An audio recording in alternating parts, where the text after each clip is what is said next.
Muri video yacu y'ubushize twari twabonye ko uburyo ushobora kubaka website yawe ya mbere cyangwa se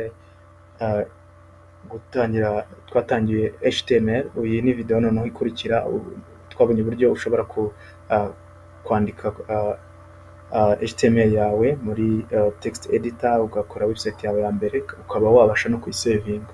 Ubu noneho turashaka kureba uburyo ki turonshinze website yacu muri web browser. Muri web browser ni ziriya dukunda gukoresha twinjiramo tujya kuri internet, nko nk'iciye muri Chrome, Opera,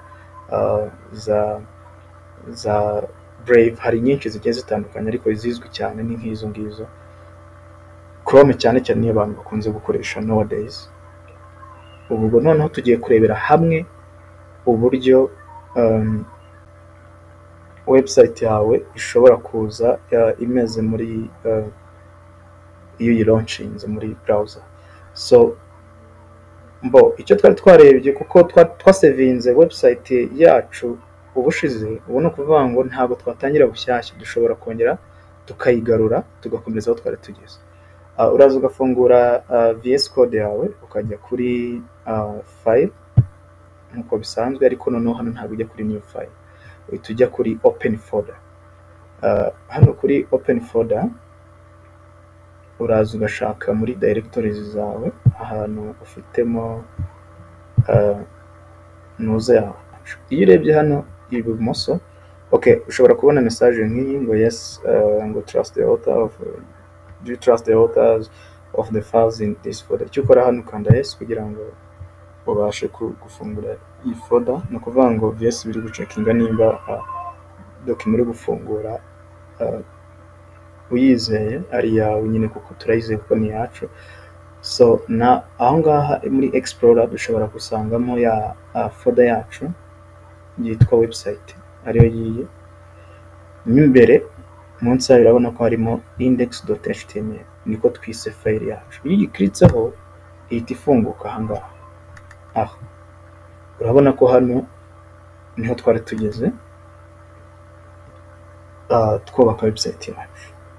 Urabona icyiza rero cyo gusavinga file yawe cyangwa se iri project yawe iri gukora kuri project, especially ushobora kuyikenera ikindi gihe mu masaha ari imbere cyangwa se umunsi ukurikira, igihe kiri imbere gikurikira.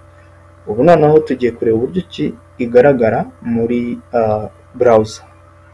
Icyo dukora ni iki: uza hano hepfo mu nguni yo hasi iburyo, hari ahantu hariho go live cyangwa se click to run live server.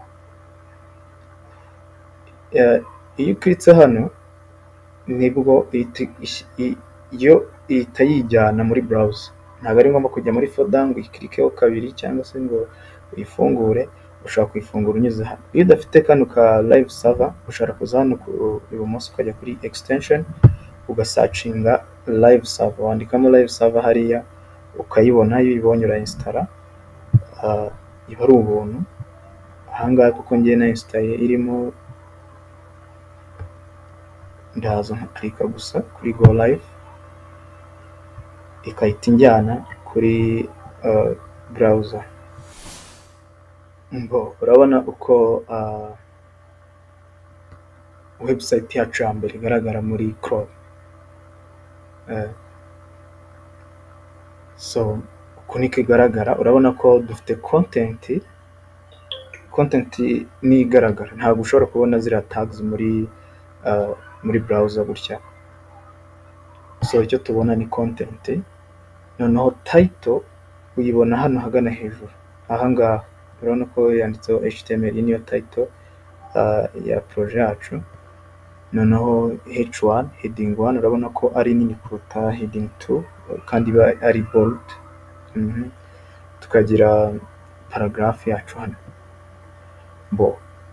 Urabona rero ukuntu website uko niko website zubakwa actually. No kuvuga ngo iyo watangiye kubaka website nk'iyi ngiyi gutya uba wamaze kuba web developer.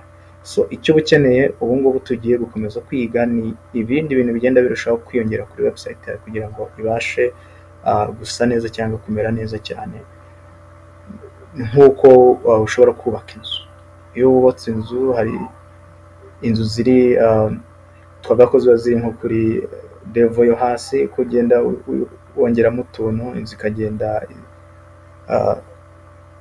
igera kuri level runaka. So muri video yacu rero ikurikira tugiye kureba ibindi dushobora kongeramo muri website yacu, twige n'ibindi bintu byose ushobora kugenda ushyira muri video zindi zigenda ziza, kugira ngo tubashe gutuma website yacu imera neza kurushaho.